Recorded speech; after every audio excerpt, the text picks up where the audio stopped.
কোনো রকম অপারেশন ছাড়াই হোমিওপ্যাথি চিকিৎসার মাধ্যমে 11.7 mm পাথর বের করে সারা ফেললেন শামশেরগঞ্জের দোগাছি ডাক্তার রুহুল আমিন।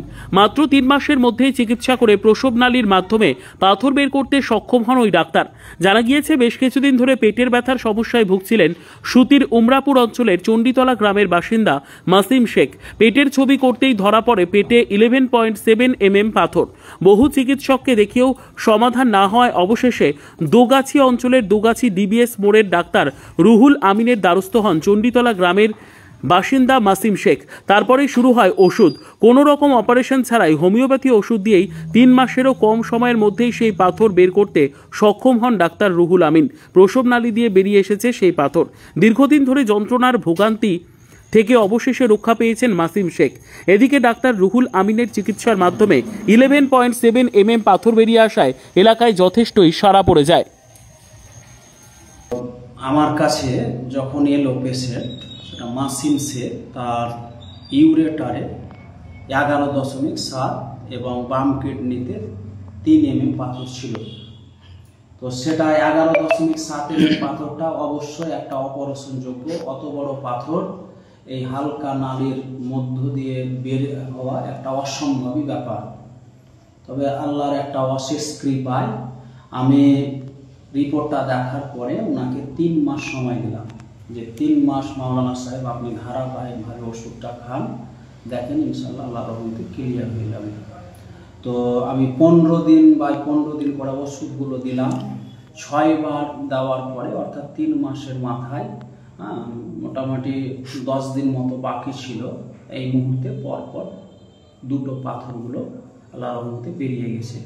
এটা হোমিওপ্যাথির মাধ্যমেই সাকসেস হয়েছে। আচ্ছা, কোথায় চেম্বারটা কোথায়? আমার চেম্বারটা ডিবিএস হাই মাদ্রাসার কাছে রয়েছে, বড় গেটের সামনে, দোগাছি শামশেরগঞ্জ। এই ধরনের পাথর বা এর থেকে বড় যদি পাথর থাকে কিডনিতে, তাহলে আপনারা মানে কোনো চিন্তিত হবেন না। অবশ্যই এইগুলো হোমিওপ্যাথির মাধ্যমে সমাধান সম্ভব। আর আমার কাছে যদি আপনারা ট্রিটমেন্ট নিতে আসেন, তাহলে আমার ঠিকানা রয়েছে ডিবিএস হাই মাদ্রাসা বড় গেটের সামনে, ডিবিএস শামশেরগঞ্জ। এখানে আসতে পারেন, আমার স্ক্রিনে নম্বর দেওয়া আছে, সেই নম্বরে আপনারা যোগাযোগ করতে পারেন। আচ্ছা, আপনার নাম? আমার নাম মোহাম্মদ রুহুল আমিন। ঠিক আছে। আসসালামু আলাইকুম রহমতুল্লাহ। আমার সমস্যা হচ্ছে আপনার কিডনির মুখে পাথর। আজ থেকে বিগত 3-4 বছর থেকে পেটের ব্যথায় ভুগছি। হঠাৎ একদিন ছবি করতে গেলাম, আর রিপোর্টে লিখলো, দেখতে পেলাম যে পাথর। তার মধ্যে সবচাইতে যে ডেঞ্জার বড় পাথর, সেটা হলো ইউরেটারে। মানে পেশাবের নালীতে। সেটা পাথর ছিল আপনার 11.17 mm। এবার যখন আমি রিপোর্টটা অ্যালোপ্যাথিক ডাক্তারকে দেখালাম, তখন সে বলছে যে না, আমার কাকা হয়, সে বলছে জামাই আপনার এটা অপারেশন ছাড়া কিছু কথা হবে না। সে কি করলো, মেডিসিনও দিল এবং বলল যে ডাক্তারের সঙ্গে যোগাযোগ করতে লাগলো অপারেশনের জন্য, যে কোথাও নার্সিং হোম যেতে হবে কি না হবে, ফোনে যোগাযোগ করতে লাগলো। তো আমি ছবি করে রিপোর্ট করে আমি মসজিদ যাচ্ছিলাম। তো আর আমি মসজিদ গেলাম না, ডাক্তার রুহুল আমিনের কথা শুনলাম আমি আমার ভাই মুখে, যে আমি মসজিদ গেলাম না, কাদুয়ার ব্রিজ থেকে আমি আবার ব্যায়াম ডাক্তারকে সরাসরি চলে এলাম ডিবিএস হাই স্কুলের আগা থেকে। দিয়ে আমি ডাক্তারকে রিপোর্টটা দেখালাম। তো ডাক্তার বললেন না, এইসব কোনো সমস্যা নাই, ইনশাল্লাহ আল্লাহর দোয়াতে ভালো হয়ে যাবে। তো আমি সব চাইতে এই ডাক্তারের এটাই আমি গুণ বর্ণনা করব, যে এই ডাক্তারকে আমি যখনই বলেছি ইনশাল্লাহ ভালো হয়ে যাবে, তো আমার মনে আস্থা জাগলো, একটা ভরসা জাগলো, যে আল্লাহ সর্বপ্রথম আল্লাহর উপরে তিনি ভেবেছেন, যে আল্লাহর উপরে ভেবেছেন, যে আল্লাহ জানে। এই বেদনা নিয়ে, এই চেতনা নিয়ে আমি ওষুধ খেতে লাগলাম।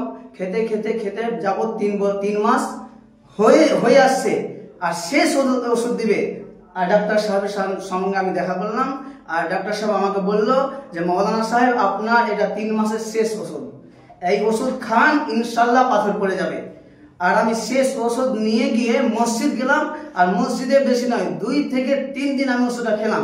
আর খাওয়ার পরে আমার পেশাবের যন্ত্রণা শুরু হয়ে গেল। আর শুরু হওয়া যাওয়ার পর বৈকাল আসর নামাজের পর 4টা 10 মিনিটে আমার পাথর পেশাবের নালী দিয়ে খুব যন্ত্রণা সহকারে বেড়ে পড়লো। তো আমি আল্লাহর কাছে শুকরিয়া করলাম যে আল্লাহ তোমার অশেষ মেহেরবান কৃপা, এত বড় পাথর অসম্ভব, কিন্তু আল্লাহ তুমি সবই করতে পারো। তাই আমি আল্লাহর কাছে অনেকক্ষণ ধরে কৃতজ্ঞতা জ্ঞাপন করলাম এবং ডাক্তারকে ধন্যবাদ জানালাম যে আল্লাহ ওনার হাতে জজ দিয়েছে বলে আজকে আমার পেশাবের দাঁড় দিয়ে এত বড় একটা পাথর বেড়ে গেল। আচ্ছা, কত mm? 11.7 mm। 11.7 mm ওই ছবিতে দেওয়া আছে, ইনশাআল্লাহ আপনারা দেখে নেবেন। আর যদি এই অসুখে কেউ ভুগছেন যে বড় পাথর হয়েছে অপারেশন, এই চিন্তা ভাবনা না নিয়ে আপনারা ডিপিএস হাই স্কুলের আগাদিকে চলে আসুন, ইনশাআল্লাহ আল্লাহর রহমতে ভালো হয়ে যাবে। এটা আমার কথা নয়, এটা আল্লাহ রাব্বুল আমিনের কথা। আপনারা অবশ্যই ডাক্তারের সঙ্গে যোগাযোগ করুন, নাম রুহুল আমিন, ইনশাআল্লাহ চিকিৎসা সফল হবে। আল্লাহ যেন তার হাতে জজ দেয়, আমিন। কি নাম আপনার? আমার নাম আসিম আক্তার, বাড়ি চণ্ডীতলা।